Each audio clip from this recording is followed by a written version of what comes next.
சொல்லுங்கம்மா. நமஸ்காரம் குருஜி. நமஸ்காரம்மா. எனக்கு D1 D6 சார்ட்ல வந்து சார் D1ல வந்து துலா லக்னம், லக்னாதிபதியும் சாராதிபதியும் 6ல இருக்காரு. D6 சார்ட்லயும் அதே மாதிரி சுக்கிரன் வந்து மீனத்துல, ராகு வந்து துலாத்திலேயே இருக்காரு. இது எந்த மாதிரி நோயை வந்து கொடுக்கும் சார்? உங்களுக்கு வந்து யூரினல் இன்ஃபெக்ஷனையும் பாத எரிச்சல் அப்படின்னு கணுக்காலுடைய பாத எரிச்சலையும் வந்தா போகாதுன்னு சொல்லுது.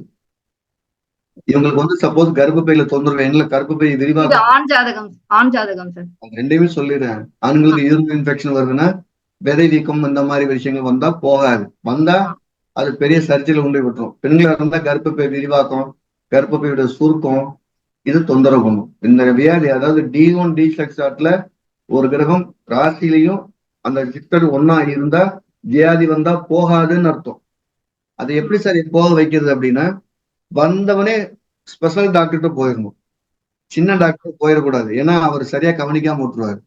நல்ல ஞாபகம் வச்சுக்க, ஸ்பெஷல் டாக்டர்னா யாருன்னா அவர் என்ன ஹேண்டில் எவ்வளவு மோசமா பண்ணாலும் அந்த வியாதி அவரை அதிகமா பாதிக்காது. அவருடைய எனர்ஜிங்கிறது ஜாதகத்துல இருக்கும். அதனால ஒரு சின்ன இன்ஃபெக்ஷன் ஆயிடுச்சு அப்படின்னா லூஸ்ல விட்டோம்னா பின்னால வந்துடும். உங்க சின்ன உதாரணம் சொல்லிடுறேன். நீங்க சொன்ன அதே சார்ட்டுக்கு ஒரு சின்ன பையன் 6th படிக்கும் போது விளையாட போறான். ஒரு விளையாட்டுல வரும்போது இந்த அடிபைப்புல தண்ணி அடிக்கிறாங்க. உங்களுக்கு சமுதாய கிணறை பத்தி தெரியும். சமுதாய பைப்புன்னு சொல்லுவாங்க. அதுல பம்ப் பண்ணும்போது பம்புல இருந்து ஸ்பிரிங் இதாகி அவருடைய யூரின் போறதுல அடிச்சிருச்சு. அப்ப டாக்டர்கிட்ட போறாங்க. அவர் பார்த்து இன்ஜெக்ஷன் பண்ணி எல்லாம் விட்டுறாரு, போயிடுறாங்க. அது அப்படியே வலி வந்துருது. மாத்திரை சாப்பிட்டு அப்படி சரிப்படுத்திடுறாங்க. 14 ஆண்டுகள் கழிச்சு திருமணம் பண்ணும்போது அவருக்கு எந்த விதமான குழந்தை பாக்கியம் இல்லை. அப்போ அந்த நோயை அப்பயே பிக்ஸ் பண்ணுது. அப்பவே நல்ல டாக்டர் வந்து அவருக்கான வலி வந்திருந்தாலும் சரி செஞ்சிருப்பார். இவங்க வலியை மறக்கிறதுக்கு மாத்திரை சாப்பிட்டு வியாதி அந்த நோயை நிரந்தரமாக்கிட்டாங்க. நீங்க சக்கரை வியாதியில கால் எடுக்கிறவங்க, ஹார்ட்ல உறுப்பெடுக்கிறவங்க ஜாதத்துல வாங்கி பாத்தீங்கன்னா இந்த 2 சார்ட்லயும் ஒரே மாதிரியான கிரகம் இப்ப இருக்கவங்க சரியா வியாதி கவனிக்காம மட்டும்தான் வந்திருக்கும். வியாதி வந்ததுனால இல்ல, வியாதி வந்து கவனிக்காம விட்டதுனால வந்திருக்கும். சோ அவங்களுக்கு கண்டிப்பா எச்சரிக்கை பண்ணீங்கன்னா போதும். இதுவே D3 நடக்கும்னு கேட்டா சுக்கரதசை ராகு புத்தி ராகு சுக்கர புத்தியில மட்டும்தான் கவனிக்கணும். மற்றதை பத்தி கவலை இல்லை. இது ஒரு கண்டமா இருந்தா 22வது திரேகானத்தை பாத்துடலாம் குருஜி. அதுல புதன் இருக்குது குருஜி. அப்ப வந்து தொந்தரவு வந்து நரம்பு சம்பந்தமான அந்த உறுப்புல நரம்பு இருக்கும், அங்கதான் ஆரம்பிக்கும். நன்றி குருஜி. வணக்கம் ஐயா. வணக்கம்மா, சொல்லுங்க ஐயா. நீங்க இந்த குரு சனி சேர்க்கை இருந்தா அந்த சந்ததி முடிய போகுது அப்படின்னு சொல்லியிருந்தீங்களே சார் குருஜி. கணவன் மனைவி 2 பேத்துக்குமே அது இருந்தா அந்த குழந்தை பாக்கியம் வந்து எப்படி இருக்கும்? பிரம்மஹத்தின்னு சொல்லுவோம். அந்த பிரம்மஹத்தியுடைய தோஷம் எப்படி செய்யும் அப்படின்னா, ஒரு ஃபேமிலி கதையை சொல்றேன். சரிங்க. ஒரு கணவருக்கு குருசனி சேர்க்கை, மனைவி குருசனி சேர்க்கை 2 பேத்துக்குமே இருக்கு. அவருக்கு ஒரு பொண்ணு ஒரு பையன் இருக்கிறாங்க. அந்த பையன் குழந்தை இல்லாத ஒரு ஆளை திருமணம் பண்ணிக்கிறான். அந்த பொண்ணு கல்யாணம் பண்ணி போய் அது அப்படியே போயிடும். பொண்ணோட வாரிசுன்னு எடுத்துக்கிறது இல்ல. ஆனா பையனோட வாரிசு அதோட ஸ்டாப் ஆயிடும். அந்த ஃபாதர் சொல்றாரு அவர்கிட்ட, அடுத்த சந்ததி வேணும்னா நீ இன்னொரு குழந்தைக்கான வாய்ப்பை பண்ணணுங்கிற அவன் காதல் விழுக மாட்டேங்குது. அந்த குருசனி என்ன செய்யும்னா தன்னோட ஆசையை பிரதானமா பண்ணி, அதான் பிரம்மகத்தி, என்னோட ஆசையை பிரதானமாப்படுத்தி உன்னை நான் மறந்துடுவேன்னு சொல்லுது. அது வம்சம் அது நிக்க போதுங்கிறது எப்போ உணர்வானா 42 வயசுல உணர்வாங்க. அப்போ அவனுக்கு அந்த எனர்ஜி இருக்காது. சரி, இதுக்கு என்ன சார் பண்றது அப்படின்னா, திருவிடை மருதூர்னு ஒரு ஊர் இருக்கு. அந்த திருவிடை மருதுங்கிற ஊர்ல அனுச நட்சத்திரத்தன்னைக்கு காலை 8 மணில இருந்து 12 மணிக்குள்ள அங்க இருக்க பெரிய மகாலிங்கேஸ்வரர் இருக்கு, தீபம் போட்டு பெல்வ அர்ச்சனை பண்ணா இந்த குணம் இந்த எண்ணம் மாறும். அதுக்கான முயற்சியை செய்யலாம். சரிங்கய்யா. சரிங்கய்யா, நன்றியா. நன்றிமா. அடுத்து ஐயா வணக்கம் ஐயா. சொல்லுங்க யுவராஜ். ஐயா, இறந்தவர்களோட நினைப்பு நீங்கிறதுக்கு வந்து வெண்கல பாத்திரத்துல வந்து தீபம் போடணும். நீங்க அது அது அது யாரு போடணும், எத்தனை நாள் போடணும், எந்த திசையை பார்த்து போடணும், அதை எடுத்துட்டு எங்க வைக்கணும்? முதல்ல யார் ரத்த சம்பந்த உறவோ அவங்கதான் ஏத்தணும். அதுல ஃபர்ஸ்ட் பிரியாரிட்டி யாருன்னு வைப்போம். ஒரு கணவர் இறந்துட்டா மனைவிக்கு ஃபர்ஸ்ட் பிரியாரிட்டி. மனைவி இருந்துட்டா கணவனுக்கு ஃபர்ஸ்ட் பிரியாரிட்டி. அது ஃபர்ஸ்ட் இந்த ஃபைனஸ்ட் பெஞ்சுன்னு சொல்லுவோம். முதல் ரிங்ல இருக்க முடியுங்க. அவங்க இல்ல அவங்களோட வாரிசு. மகன் இருக்கும்போது மருமக ஏத்துனா வேலைக்கு ஆகாது. எனக்கு வேலை இருக்கு நீ போய் விளக்கு ஏத்து அப்படின்னா கண்டிப்பா அது போகாது. அந்த ரத்த சம்பந்த உறவுகளை யார் முக்கியமானவங்களோ அவங்க ஏத்தும் போது அந்த நினைவு அந்த வீட்டு வீடு ஆயிருக்கு வெளியேறும். நம்பர் 1. பெரும்பாலும் இழந்தவங்களுக்கு வடக்கு திசை பார்த்து போறது சிறப்பு. 2, அந்த வெங்கல தீபத்தை கொஞ்சமாவது எண்ணெய் பிடிக்கிற மாதிரி கொஞ்சம் பெரிய கிணமா இருக்கிறது ரொம்ப சிறப்பு. 3, 4வது தீபம் அந்த அடப்பு முடிஞ்ச பட்டும் தீபத்தை தானம் கொடுக்கறது ரொம்ப முக்கியம். தானம் கொடுக்காம விலை அதிகம் 500 ரூபான்னு சொல்லி வீட்டுல வச்சிருந்தா கண்டிப்பா திரும்ப வந்து நம்ம வீட்டுல நைட்ல கதவை தட்டி அது வர வியாதிக்கு பேர் இல்லூசன்னு பேரு. அவங்களுக்கு தான் அது வரும். அதனால அதை நம்ம கவனமா பார்த்துட்டா போதும். எத்தனை நாட்கள்ன்றது எந்த நட்சத்திரத்துல இருந்திருக்காங்கன்னு பாருங்க. ரோஹிணினா ஒரு 3 மாசம் சொல்லுவோம் இல்லையா, அந்த பஞ்சாங்கத்துல அடப்பு நாள்னு சொல்றோம். அந்த அடப்பு நாள் நீங்கிற வரைக்கும் தீபம் போடணும். எந்த நட்சத்திரத்துல இறந்தாங்களோ அந்த நட்சத்திரத்துக்குரிய அடப்பு நாள் நீங்கிற வரைக்கும் போகணும்.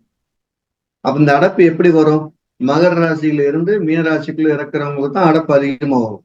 அந்த ராசியில இறந்திருந்தாங்கன்னா அப்ப அவங்க சொல்லணும். புரியுதுங்கய்யா, புரியுதுங்கய்யா. நன்றிங்கய்யா. அடுத்து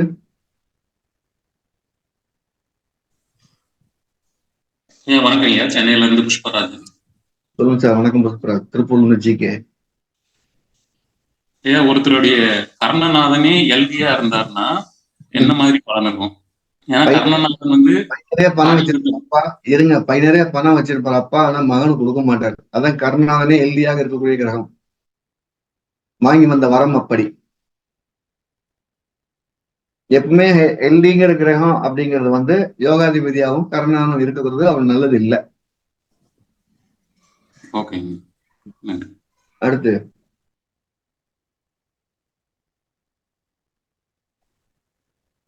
ஐயா வணக்கம் ஐயா. வணக்கம் சார், சொல்லுங்க ஐயா. இந்த நாடி முறையில வந்து இப்ப குருவன் ஆயிரத்தி பலன் சொல்றது அது கொஞ்சம் சின்ன விளக்கம் கொடுக்குறீங்க? பார்க்கலாமே. எந்தெந்த வருஷத்துல நல்லது நடக்கும், எந்தெந்த வருஷம் கெட்டது நடக்கும் பார்க்கலாமே. உதாரணமா குரு படத்துல 72ல பிறந்த ஒரு ஜாதகத்தை ஞாபகம் வச்சுக்கிறோம். குரு தனுசுல இருக்கும், ராகு வந்து 2 சேர்ந்தே இருப்பாங்கன்னு வச்சுக்கிறோம். இவரு 12 வருஷத்துக்கு அவர்கள் கண்ட வந்துகிட்டே இருக்குமே, சொல்லலாமே. குரு நகத்தையும் பார்க்கலாம், ராகு நகத்தையும் பார்க்கலாம். வருடங்களின் நகர்த்தி பலன் பார்க்கக்கூடிய முறை நடைமுறையில இருக்கு, சிறப்பாகவும் இருக்கு. தப்பு இல்லை, தப்பு சொல்ல முடியாது. ஆனா அது எப்ப இங்க மாறுபடணும் அப்படின்னா, அது தசாபுத்தி நடக்கும்போது அது வலி டபுளா இருக்கு. சரிங்க. 12 வருஷம் கூட கீழே அடிபட்டுக்கிட்டே இருக்குமானா எஸ். எப்ப அது பெயின்ஃபுல்லா இருக்கும்னா தசாபுத்தியா இருக்கும்போது. வேற போது பெருசா சொல்ல வேண்டிய அவசியம் இல்லை. சரிங்க.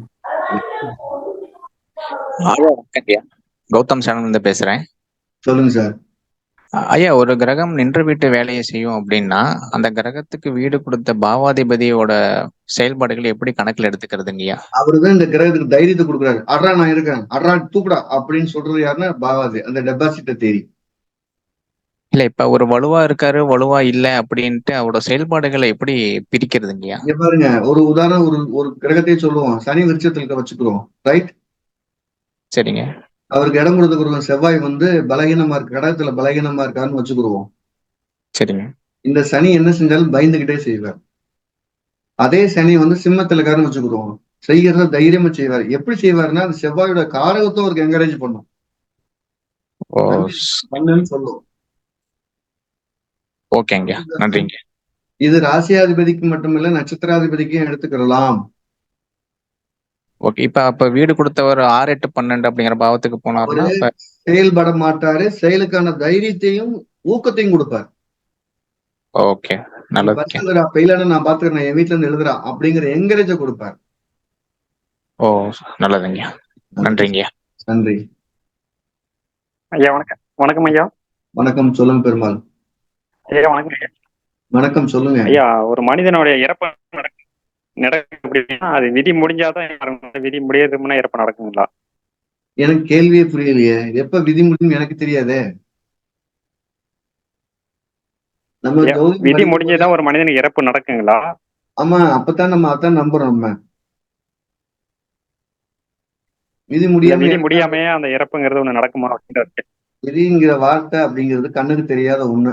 ஆனா நம்ம கண்ணுக்கு தெரியாத ஒரு சக்தி நம்ம இயக்காம இயங்க முடியாதுங்கிறத நம்பித்தான் ஆகணும். அப்ப இறப்பும் கண்ணுக்கு தெரியாத சக்தியோட கையில தான் இருக்கு. அது முடிக்காம நம்ம முடிய மாட்டோம். உங்களுக்கு ஒரு விஷயத்த சொல்லிடுவோம். ஒரு அம்மா 23 ஆண்டுகளா பெட்ல இருக்காங்க. என்னுடைய க்ளோஸ் ஃப்ரெண்டோடைய அம்மா 23 ஆண்டுகளா இருக்காங்க பெட்ல. அவங்க என்னன்னா ட்ரிப்ஸ்லயே இருக்கிறாங்க. இங்க என்னோட ஊர் திருப்பூர்ல இருந்து பக்கத்துல சோமனூர்னு ஊர்ல 23 வருஷமா அந்த மகன் தன்னுடைய சொத்துக்களை வித்து அந்த அம்மாவை பராமரிச்சுட்டு இருக்கிறார். அவங்க அப்பா வந்து மொத்தம் 33 ஏக்கரை பூமி விட்டு 30 ஏக்கர் கொஞ்சம் கொஞ்சம் வித்து வித்து அவர் மட்டும்தான், அவர் கல்யாணம் கூட பண்ணிக்கல. கல்யாணம் பண்ணாம தன்னோட அம்மாவை பார்த்துக்கிட்டே இருக்கிறார். கடைசி சொத்து வித்து முடிச்சு கடைசி பைசா திரும்ப அந்த அம்மா செத்து போச்சு. புரியுதா சார்? புரியுதுங்க ஐயா, புரியுதுங்க ஐயா. அப்ப இதுல இருந்து நம்ம என்ன செய்யணும்னா, அந்த விதி வந்து பூர்வீகத்துல உட்கார்ந்து இருக்குன்னு அர்த்தம். இது மாதிரி நம்ம எத்தனையோ பேர்லாம் வந்து இறந்துட்டாங்கன்னு நினைச்சாலும் அங்க விதி இருந்துச்சுன்னா மறுபடியும் மூச்சு பிடிச்சி வந்துட்டு இருக்கதெல்லாம் பார்த்துருக்கோம். அதனால நம்மளுடைய விஷயங்கள்ல கண்ணுக்கு தெரியாத சக்திக்கு பேர் விதின்னு வைக்கிறோம், கர்ம விதின்னு வைக்கிறோம். ஆனா அது கையில் இல்லாம நம்மளால ஒண்ணும் பண்ண முடியாது. மனிதனோட முயற்சிங்கிறது வேடிக்கை பார்க்கறது தான். அந்த வேடிக்கை பார்க்கும்போது அழுகாம இருக்கிறதுக்கு ஜோசியம் பயன்படுது, பதட்டப்படாம இருக்கிறதுக்கு ஜோசியம் படும்போது. ஜோசியத்தினால ஒரு பெரிய விஷயத்த நகர்த்திட முடியாது, ஆனா பயம் இல்லாம வாழ்ந்துடலாம். நமக்கு என்ன நடக்கும்னு தெரியுமோ, பயம் இருக்காது. இந்த இடத்துல வண்டியில ஸ்பீடு பிரேக் இருக்குன்னு ஒரு போர்டு வச்சிருந்தா வண்டியை ஸ்லோ பண்ணி ஓட்டும் போது அது உள்ள இருக்க பேசஞ்சருக்கு பாதிப்பு இருக்காது. அதை ஜோதிடம் தெளிவாக செய்யும். நீங்க சொன்ன மாதிரி விதி முடியாம எந்த செயலும் நடக்காது, நல்லதும் சரி கெட்டதும் சரி. டன். அடுத்து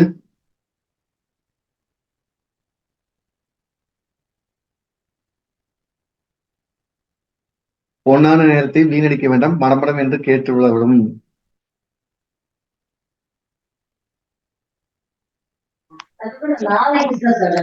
ஐயா வணக்கம் ஐயா.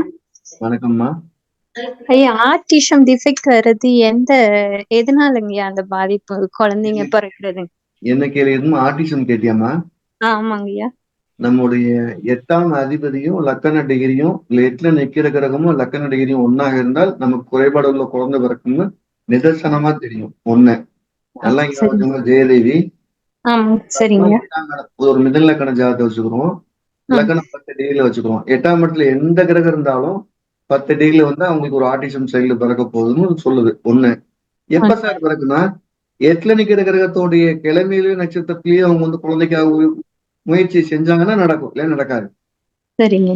உதாரணமா 8ல நிக்கக்கூடிய கிரகம் சூரியன் வச்சுக்கோமா, உத்தரடம் கிருத்திகளை போய் சேர்ந்து கணவன் மனைவி சேர்ந்தாங்கன்னா கண்டிப்பா அவங்க குறைவுள்ள குழந்தை பிறக்க போகுதுன்னு அர்த்தம். அதுக்குதான் முகூர்த்தம் பார்த்து குறிச்சு கொடுக்குறோம், சேராதீங்கன்னு. சரிங்க.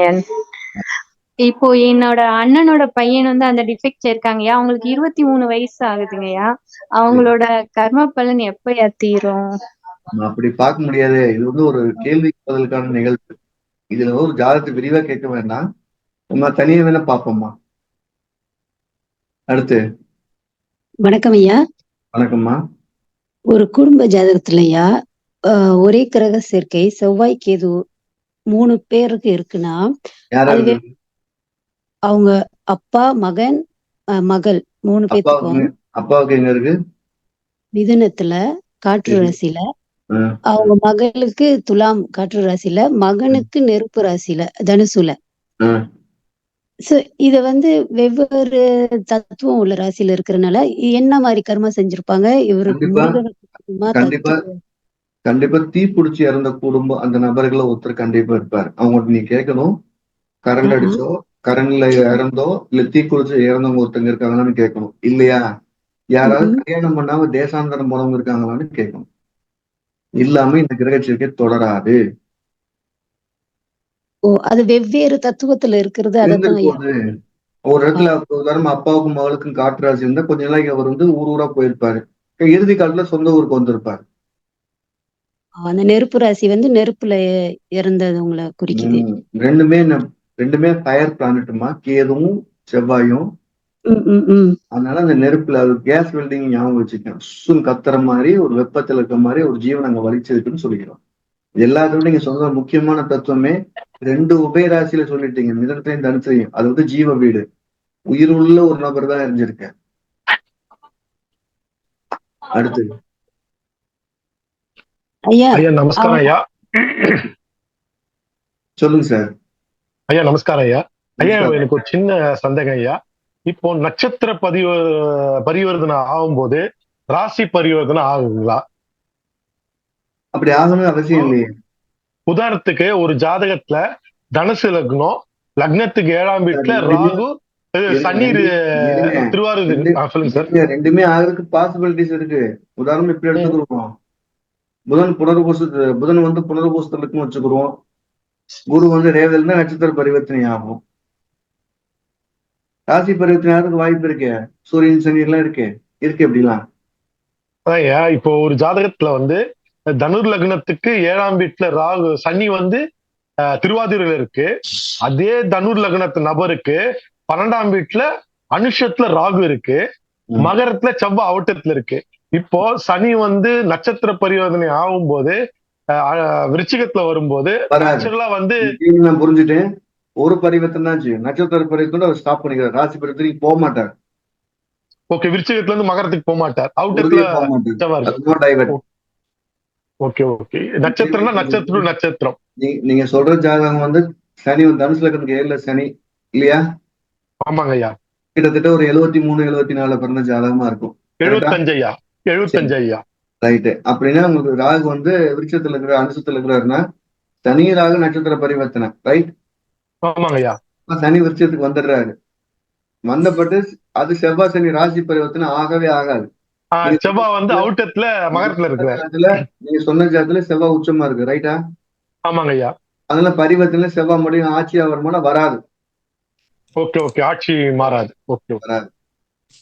ஓகேங்க. இப்ப நட்சத்திர பரிவர்த்தனை எந்த நேரத்துல வந்து அது நடக்கும் ஐயா? அந்த நேரத்துல அந்த வருடகங்கள் பயணம் செய்யும் போது அதே நட்சத்திரத்துல அந்த 2 கிரகங்கள் ஏதேனும் ஒன்று வந்தால் நடக்கும், வராத போது நடக்காது. அது கோணத்துல பாக்கலாமாயா இல்ல நட்சத்திரம் கொடுக்காது சார்? இப்போ சதயத்துல இருந்தா அந்த எடுத்துக்க கூடாது. அதெல்லாம் ரொம்ப கம்மியா இருக்கும். அந்த வீட்டுக்குள்ளே அந்த கிரகம் பார்த்தா வேற ஒரு நட்சத்திரத்துல இருந்தால் ரொம்ப கம்மி, அந்த நட்சத்திரத்திலே வரும்போதுதான் பெயின் ஜாஸ்தியா இருக்கும். ஓகே, நன்றி ஐயா. நன்றி ஐயா. நன்றி சார். வணக்கம் ஐயா. வணக்கம்மா. இதுக்கு முன்னால கேட்ட மாதிரிதான், ஒரு குடும்பத்துல 4 பேரும் அப்பா ஜாதகத்துல குரு சனி மகரத்துல இருக்குது, அவரோட வைஃப் ஜாதகத்துல சிம்மத்துல இருக்கிற குரு மேஷத்துல இருக்கிற சனின்னு 9ஆம் பார்வையா பாக்குது. நீங்க அப்பா ஜாதகம் சொல்லுங்க 62 63 பிறந்தவராமா? ஆமா, 61. நீங்க பொண்ணு ஜாதகம் சொல்ற சிம்மத்துல இருக்கிறது 79 80ஆமா? 68. அப்ப சிம்மத்துல இல்ல சனி, மீனத்துல சொல்றீங்களா? இல்ல சார், சிம்மத்துல குரு இருக்காரு. சரி, சிம்மத்துல குரு, மீனத்துல சனி சொல்றீங்க, கரெக்டா? மேஷத்துல இருக்கிற சனின்னு 9ஆம் பார்வையா பாக்குறாரு. இது தொடர்பு வராது. ஒண்ணுல சேர்க்கை இருக்கு, ஒண்ணுல பார்வை இருக்கு, ஒண்ணுல பலமா இருக்கு, ஒண்ணு பலவீனமா இருக்கு. இப்ப நீ கேள்வி சொல்ல முடியுங்க. 2 அதே மாதிரி பொண்ணு ஜாதகத்துல குரு சனி நேருக்கு நேரா மிதுனம் தனுசுல இருக்குது. சரி, அடுத்து பையன் ஜாதகத்துல துலாத்துல இருக்கிற குரு வக்ரமாயி 5ஆம் பார்வையா கும்பத்துல இருக்கிற சனினி பாக்குது. எல்லாமே குரு சனி சம்பந்தப்பட்டு இருக்குது. இது தோஷமா? ஆமா, இங்க பாருங்க, நீங்க முதல் சொன்ன ஜாதகத்துல 2வது சொன்ன ஜாதகத்துல ஒரு பெரிய ஒற்றுமை இருக்கு. முதல் சொன்ன ஜாதகத்துல குரு சனி சேர்க்கையில குரு நீசமா இருக்காரு. நீங்க சொன்ன 62 63 பிறந்த ஜாதகத்துக்கு, ரைட்டா? ஆமா. அடுத்து 68ல பிறந்த ஜாதகத்துக்கு சிம்மத்துல குருவும் மேசத்துல சனி சொன்னீங்க, அதுல சனி நீசமா இருக்காரு, ரைட்டா? கரெக்ட். அப்ப இந்த 2க்கும் ஒரு ஒற்றுமை இருக்கு. இதுல இருந்து அடுத்து பையன் ஜாதகத்துல பாருங்க, குரு வக்ரங்கிற வார்த்தையை கூடுதலா சொல்லிட்டீங்க. ஆமா. ஆனா எல்லாத்துலயுமே பிரம்மகத்தி இருக்கு, வேற வேற வடிவத்துல மாறிக்கிட்டு இருக்கு. கடைசியில சொன்ன ஜாதகம் ஒரு 93 94 பிறந்திருப்பாரு அந்த பையன். அந்த 94 93 பிறந்தாலும் அப்பா சகோதரர் உன்னை இணைஞ்சு போகவே போகாதுங்க. அந்த பிரம்மகத்தி குடும்பத்தை விட்டு விலகி போறத சொல்லுது. ஆனா பிரம்மகத்தி இருக்கான்னா இருக்கு. குடும்பத்துடைய பாரம்பரியத்திலிருந்து வெளியேறி செல்வதைத்தான் பிரம்மகத்தி சொல்லுது. இந்த ஜாதகத்துல நாளுக்கு நாள் வீரியமாகிட்டே வருது. முதல் 2 ஜாதகத்துல நீசமா இருந்துச்சு அப்பா அம்மா ஜாதகத்துல, குழந்தை ஜாதகத்துல அந்த பொண்ணு ஜாதகத்துல ரைட். ஏன்னா சூரியன் சனியும் குருவும் ஆப்போசிட் இருக்கு. நீங்க வக்ரமா இல்லையான்னு சொல்லவே இல்லை. பொண்ணு ஜாதகத்துல சனி மிதனத்துல குரு தனுசுல இருக்குன்னு சொன்னீங்க, வக்ரமாமா? சரி, ஆனா ஏதோ ஒண்ணு வக்ரமா இருக்கான்னு செக் பண்ணிக்கங்க. வக்ரமா இருந்தா பையனும் பிள்ளையும் ஒரே மாதிரி இருக்காங்க. ஆனா 4 ஜாதகத்துல வக்ரம் இல்ல சார். அப்ப வந்து அந்த அளவு மாறிட்டு இருக்கு. அப்பா அம்மா ஜாதகத்துல பிரம்மகத்தி, பிள்ளைய ஜாதகத்துல அளவு மாறிட்டு இருக்கு. ஆனா பாதிப்பு இருக்கானா? எஸ், பாதிப்பு இருக்கு. இதுக்கு என்ன பரிகாரம் சொல்லலாம் சார். நீங்க இருக்கான்னு கேட்டீங்க, முதலே சொல்லிட்டேன் பரிகாரத்துக்கு. திருவிடை மருதோ அதே 12க்குள்ள அதே அனுச நட்சத்திரத்துல, அது சனிக்கிழமை வரக்கூடிய அனுச நட்சத்திரமா தான் ரொம்ப சிறப்பு. அங்க இருக்க பெரிய மகாலிங்கேஸ்வருக்கு வில்வ மாலை வாங்கி கொடுத்து தீபம் போட்டு நமஸ்காரம் பண்ணிட்டு வந்தா போதுமானது. ரொம்ப நன்றி ஐயா, தேங்க்யூ. ஏற்கனவே இதே பதில் சொல்லிட்டோம். அடுத்து வணக்கம் குருவே. வணக்கம். இந்த எல்டிஹெச்டி ஒரே ராசியில இருக்கிறவங்க எல்லாத்தையும் பண்ணிட்டு கடைசியா வந்து போய் நகர முடியாத நிலைமையில வந்து ஜாதகத்தை வழிகாட்டுதல் கேட்க வர்றாங்க. அவங்களுக்கு வந்து கடவுள் பிரார்த்தனை பண்ணுங்கன்னு சொல்லி அனுப்பிச்சிடுறோம். கேட்க மாட்டாங்க. அவங்களுக்கு என்ன நீங்க சொல்றது கேட்க மாட்டாங்க. என்ன குருஜி அவங்களுக்கு சொல்றது? நான் சொல்ற மாதிரி நீங்க சொல்லி பாருங்க, கேட்க மாட்டாங்க. நான் சொன்னதான் சரின்னு சொல்லிக்கிட்டே இருப்பான், கேட்கவே மாட்டாங்க. கேட்கறாங்களா என்ன? கேட்க மாட்டாங்க. கேட்க மாட்டாங்க. நானே சொல்றேன், எதை சொன்னாலும் மண்டே ஆட்டிட்டு அப்படியே லேசா அப்படி கும்பிட்டு போயிட்டே இருப்பானுங்க. ஆனா நம்ம சொல்ல வேண்டிய கடமைக்கு சொல்லணும். அது கர்ணன் வழிபாடு சிறப்பு. சரிங்க குருஜி. மீண்டும் நம்ம அடுத்த வகுப்பில் சந்திக்கலாம். போதுமான ஒன்று. சங்கீதா, அடுத்த முறை சந்திப்போமா? நன்றி தங்கம். ஓகேம்மா, பாய். எல்லாம் வல்ல என்பருமா அனைவருக்கும் நீண்ட ஆயுளையும் நிறைந்த செல்வத்தை வழங்கட்டும். கிட்டத்தட்ட 247 பேர் வந்துட்டீங்க. நம்முடைய நட்சத்திர சித்தாந்த வகுப்பு பிப்ரவரி மாசம் சங்கரங்கோயில் நடக்க காத்து ரெடியா இருக்குது. 2, 3, 4 தேதிகள்ல 3 நாள் நேரடி வைப்பார்கள். ஒரு புதிய கோணத்தில் நட்சத்திர சித்தாந்தத்தை ஒரு விரிவா செய்யலான்னு தயார் பண்ணிக்கிறேன். நான் சொன்ன மாதிரி இது வந்து நடக்கக்கூடிய ரொம்ப சுருக்கமான வகுப்புகள் இது ஒண்ணு. இதுல என்ன சொல்ல போறோம் அப்படின்னா, சார் ஒரே ஒரு லாஜிக் மட்டும் 3 விஷயத்தை ஒரு 5 நிமிஷம் எக்ஸ்பிளைன் பண்ணிடுறேன். ஒரு சனிங்கிற ஒரு நட்சத்திரம், சனின்னு ஒரு கிரகத்துக்கு 3 நட்சத்திரம், அனுசம், பூசம், உத்திரட்டாதி. அப்ப அந்த அனுசத்துல ஒரு கிரகம் இருந்து பூச நட்சத்திரத்துல பிறந்தா என்ன, இல்ல சனியோட வேலை என்ன, இல்ல உத்திரட்டாதி அனுசம் பூசத்துல 3லயுமே கிரகம் தான் சனியோட வேலை என்ன அப்படின்னு ஒரு நட்சத்திரோட பகுப்பு ஒண்ணு. 2வது, அடுத்தடுத்த நட்சத்திராதிபதிகள் ஒன்றா இருந்தா என்ன நடக்க போகுது, நம்ம லைஃப்ல அது என்ன மாதிரி இம்பாக்டா கொடுக்க போகுது. 2, நட்சத்திர பரிவர்த்தனுடைய வெவ்வேறு விதமான பரிமாணங்கள். இந்த ஒரு கிரகம் ஒரு நட்சத்திரம் இருக்கும்போது எந்தெந்த வயசுல நம்மளை கடுமையா பாதிக்குதுன்னு நட்சத்திரத்தை பற்றின விரிவாக்கம் தான் பண்ண போகுது. வெறும் நட்சத்திரத்தை மட்டுமே, இதுல கிரகங்களுக்கான மதிப்பு ரொம்ப கம்மி. இதுல நட்சத்திர வடிவம், நட்சத்திர தெய்வம் எல்லாம் அப்புறம். இதுல வந்து நம்ம அதை பத்தி போறதே இல்லை. நட்சத்திரக்கான குறியீடுகள், உதாரணமா ஒரு மிருகசீரன் அவர் கேட்டார், மிருகசீரன் என்ன சொல்ல போகணும். மிருகசீரங்கிறது மேலிருந்து 3வது பல்ல குறிக்கிற இடம், உதட்டுல மச்சத்தை குறிக்கிற இடம், காலில் சுண்டுவரல குறிக்கிறது, பொருள்களை வடிவமா இருக்க தட்டை குறிக்கிறது, பைக்ல ஒரு போக்கஸ் கம்பியை குறிக்கிறது. ஸோ இதெல்லாம் நமக்கு பின்னமா இருக்கும். அப்ப நட்சத்திரம் என்ன செய்யணும், குறியீடா என்ன செய்யும், தெய்வமா என்ன செய்யும், நம்ம கூட எப்படி ஒரு ப்ரே பண்ணும், எப்படி வாழும் அப்படிங்கிற வெவ்வேறு கோணம் சொல்லுவோம். ஏற்கனவே நடத்தப்பட்ட நட்சத்திரத்துடைய அதிதேவதை தேவதை பத்தி பேச போறதே இல்லை. அது இது வரைக்கும் சொல்லப்படாத குறுந்தகவல்களை தான் நம்ம பண்ண போறோம். நான் இது வரைக்கும் என்னெல்லாம் சேகரித்து வச்சிருக்கணும் அதெல்லாம் சொல்லலாங்கிற விருப்பத்தில் இருக்கிற குறைஞ்சபட்சம் ஒரு 4 நாள் சப்ஜெக்ட் வரும். நடத்த போது 3 நாள் தான் நடத்த போறோம். ஒரு டீப் அனலைஸ் கிளாஸா இருக்கும். அதுல எந்த மாற்று கருத்து இருக்காது. ஒரு டீப்பான அனலைஸா இருக்கும். உங்களுக்கு படிக்கும்போது ஆமா இல்லை இப்படிலாம் இருந்துச்சுல அப்படிங்களா. உதாரணமா செவ்வாய்க்கு எதுக்கும் சுக்கரனுக்கு என்ன வித்தியாசம், இல்ல செவ்வாய்க்கும் செவ்வாய்க்கு என்ன வித்தியாசம், எப்படி கண்டுபிடிக்கிறது, நட்சத்திரம் எப்படி செயல்படுது, இந்த மாதிரி கேள்விக்கான பதில் எங்க இருக்கு அப்படிங்கிறத ஒரு லாஜிக்கா சொல்றது அந்த வகுப்போட நோக்கமா இருக்கும். கலந்துக்கணும் விருப்பம் இருக்கவங்க நீங்க தங்களை சின்ன பேர் கொடுத்து கலந்துக்கலாம். நம்ம நீண்ட நாள் கழிச்சு இந்த வகுப்பை பண்றோம். கிட்டத்தட்ட ஒரு 14 வருஷங்களுக்கு பண்றோம். ஸோ ஒரு அப்டேட் விஷயமா இருக்கும். இதுல இன்னொரு சிறப்பு அப்படின்னு சொன்னா, ஒருத்தர் ஒரு கேள்வி கேட்கிறார், சார் எனக்கு 40 வயசு ஆச்சு, இது வரைக்கும் இதை விட்டு தருத்திரி நீங்கவே இல்லை, நான் வேலை செஞ்சுக்கிட்டே இருக்கு, இந்த சட்டிமானை கழுவிக்கிட்டே இருக்கிறேன், நான் ஒரு நல்ல வேஷ்டியே கட்டலை அப்படிங்கிறார்.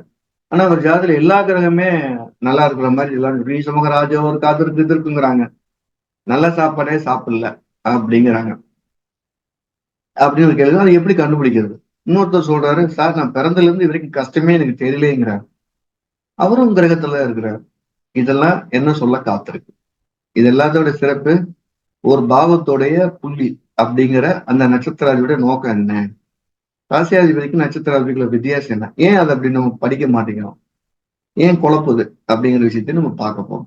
ஆனா முன்பதிவு இருக்கவங்களுக்கு மட்டும்தான் நம்ம அனுமதிக்க போறோம். ஏன் அப்படின்னா நிறைய பேர் வேண்டாம், சுருக்கமா ஒரு ஆள் வந்தா போதுங்கனால படிக்கணும் விருப்பம் இருக்கவங்க பேர் கொடுத்துட்டு வாங்க, பார்ப்போம். மீண்டும் அடுத்த வகுப்பில் சந்திப்போம். அதுவரை எல்லாம் வல்ல எம்பெருமான் ஸ்ரீ உச்சிஷ்ட மகா கணபதி அனைவருக்கும் நீண்ட ஆயுளையும் நிறைந்த செல்வத்தையும் உயர்ந்த புகழையும் மெய்ஞானத்தையும் பேரறிவையும் பிரபஞ்ச ஞானத்தையும் வழங்கட்டும். அனைவருக்கும் எனது மானசீகமான வாழ்த்துக்கள், மானசீகமான ஆசைகள்.